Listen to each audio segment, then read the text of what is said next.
Bismillahirrahmanirrahim. Assalamualaikum warahmatullahi wabarakatuh. Perkenalkan, saya Salmalina dari kelas linguistik 6E. Di sini saya akan menjelaskan kembali apa yang saya dapat setelah menonton video yang berjudul What is Social Linguistics yang dibawakan oleh Anthony Pym. Video ini ditujukan sebagai tugas untuk memenuhi mata kuliah Social Linguistics. Jadi di video tersebut tidak langsung dijelaskan dari awal apa itu Social Linguistics, tapi dijelaskan dulu apa sih yang namanya variation, variant, dan variable. Yang pertama tadi ada variation. Nah, variation ini sendiri menurut Anthony Pym adalah penggunaan dari varian itu sendiri. Nah, sementara varian itu adalah sesuatu yang termasuk dalam variation. Nah, lalu variabel. Variabel ini singkatnya adalah sesuatu yang banyak jenisnya, yang bervariasi. Jadi artinya dengan kata lain tidak hanya ada satu, tapi ada banyak dan beragam. Nah, ketika kita belajar sosiolinguistik, kita bisa menemukan apa yang disebut dengan variabel. Nah, variabel di dalam sosiolinguistik itu sendiri ada yang disebut variabel linguistik. Apa sih variabel linguistik itu? Nah, variabel linguistik itu adalah hal yang berubah dalam bahasa di level-level linguistik. Contoh dari variabel linguistik ini adalah pemilihan utterance atau ungkapan antara thing dan thing yang ada di level fonetis. Itu contohnya dari variabel linguistik.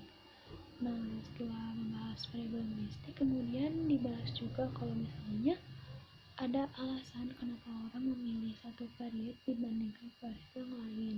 Jadi bukan tanpa alasan. Nah, alasan dari pemilihan ini tuh ada kaitannya dengan variabel yang lain selain variabel linguistik, yaitu variabel sosial. Jadi tadi di dalam sosiolinguistik ini ada variabel lain selain variabel linguistik, tapi ada juga variabel sosial.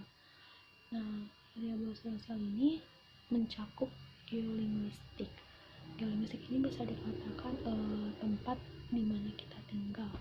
Di sini Anthony Pym memberi contoh mengenai geolinguistik ini orang-orang Irish. Jadi menurut dia orang-orang Irish yang lebih bangga dengan identitas mereka sebagai orang Irish bisa termasuk ke dalam contoh dari geolinguistik. Dan juga selain geolinguistik yang termasuk ke dalam variabel sosial adalah kelas sosial. Dan juga selain kelas sosial ada gender, karena dalam hal tertentu gender ini bisa dilihat ada. Jadi di antara pria dan wanita itu kelihatan ada perbedaan dari cara berbicaranya, cara berbahasanya. Nah, selain gender juga ada kelompok etnis yang termasuk dalam variabel sosial.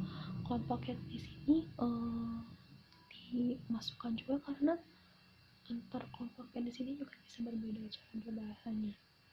Nah, selain antar etnis juga hal lainnya yang tidak membatasi pemilihan bahasa itu termasuk ke dalam variabel sosial. Nah, variabel sosial ini menurut Anthony Pym lebih terfokus kepada lingkungan dan bagaimana kita di lingkungan itu.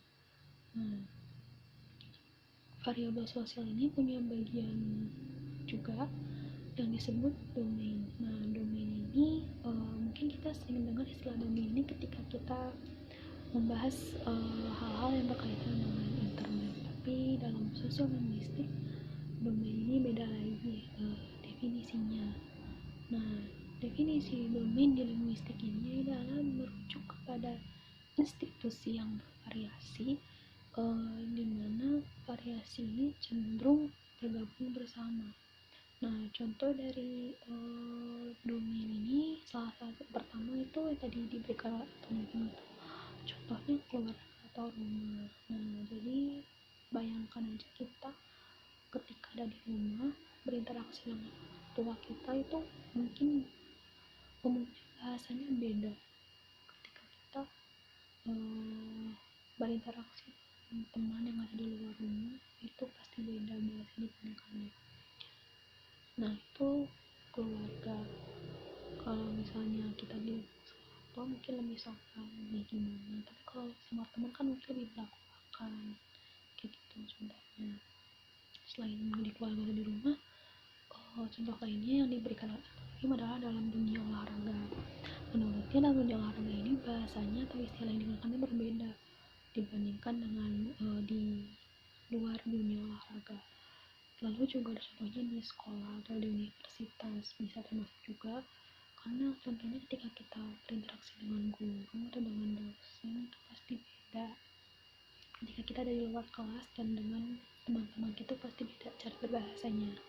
Selain di sekolah juga di gereja. Nah, domain di gereja ini cenderung menggunakan bahasa yang formal dan beda lah pokoknya sama domain-domain di luar gereja. Nah, dan gereja pun juga itu nanti berbeda lagi tergantung gereja mana yang akan didatanginya.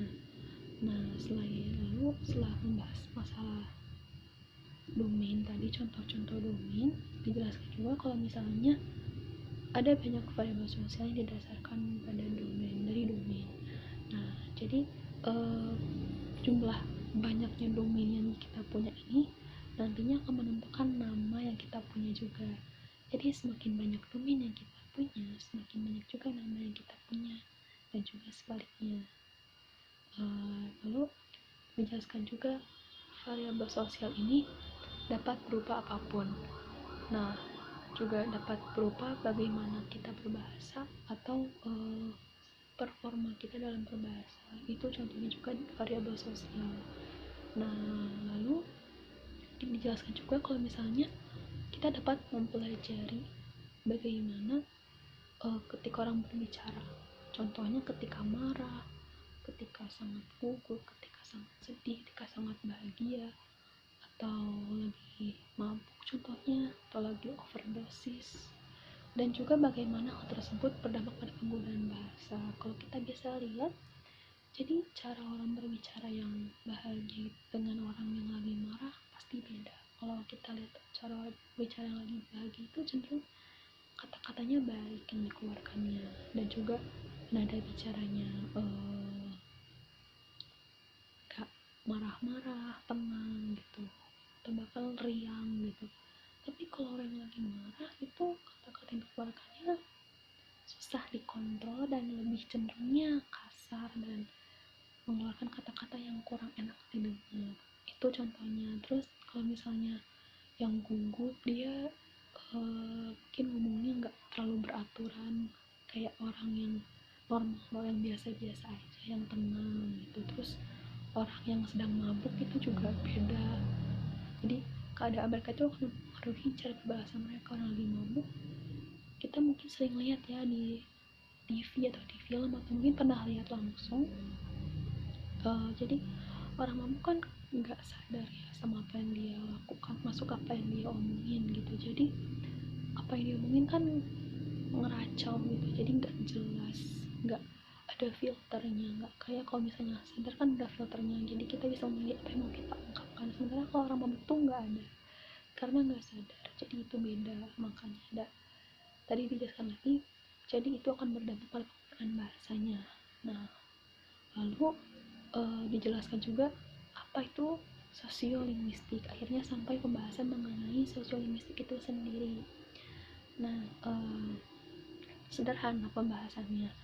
Jadi menurut Anthony Finn, kita tadi sudah tahu apa itu variabel sosial dan variabel linguistik. Nah, dua variabel itu tadi ketika mereka digabungkan itu akan menghasilkan sosiolinguistik. Jadi sosiolinguistik ini adalah hubungan yang logis di antara variabel sosial dan variabel linguistik, dan keduanya terhubung melalui sosiolinguistik. Nah, apa yang kita pelajari sebagai mengenai sosiolinguistik ini itu awalnya datang dari ahli sosiolinguistik di Amerika. Jadi ahli ini meneliti hubungan antara variabel linguistik dan variabel sosial. Nah, di sana dia mengamati bahwa contohnya di Amerika ya, American English atau Inggris Amerika ini bisa berubah di lingkungan yang berdasarkan pada perubahan demografis dan etnis di kota-kota di Amerika. Nah, menurut Anthony Pym, itu juga adalah salah satu yang termasuk ke dalam sosiolinguistik. Nah, juga ada selain di Amerika, contohnya yang diberikan oleh Anthony Pym itu di UK atau di United Kingdom. Nah, kalau di UK ini penelitiannya lebih ke gender dan kelas sosial. Kelas sosial ini karena dibandingkan etnis lebih ke kelas sosial karena di sini sangat sangat jelas banget kelas sosialnya karena mengingat ada kaum bangsawan kan, jadi dan rakyat biasa, jadi itu terlihat mencolok, jadi bahan, jadi perhatian yang lebih gitu dibandingkan meneliti etnis. Nah, terus dijelaskan juga sosiolinguistik ini bisa berkembang tergantung kepada perbedaan lingkungan sosial dan masalah sosial. Nah, setelah membahas apa itu sosiolinguistik, kemudian dibahas juga mengenai kode switching, di mana kode switching ini seperti pembahasan minggu lalu mengenai perubahan dari bahasa yang digunakan oleh orang-orang. Nah, jadi contoh dari kode switching ini seperti misalnya jangan jauh-jauh deh, di kampus misalnya. Di kampus ada 2 orang Bandung lagi pakai bahasa Sunda, terus tiba-tiba ada 1 orang yang bukan orang Sunda, orang rantau dari luar kota datang nyamperin mereka, dan dua orang yang awalnya ngomong bahasa Sunda ini langsung ganti di bahasa Indonesia supaya orang yang baru datang tadi itu bisa ngerti mereka, bisa masuk ke bulan mereka. Dan itu disebut dengan kode switching, jadi perubahan bahasa. Nah, perubahan bahasa ini tadi kan total.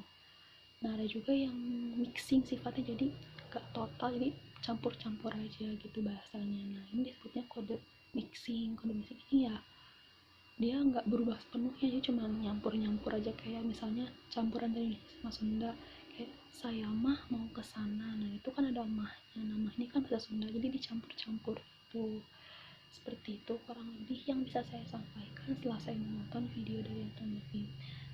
Terima kasih atas perhatiannya, mohon maaf atas kekurangan. Wassalamualaikum warahmatullahi wabarakatuh.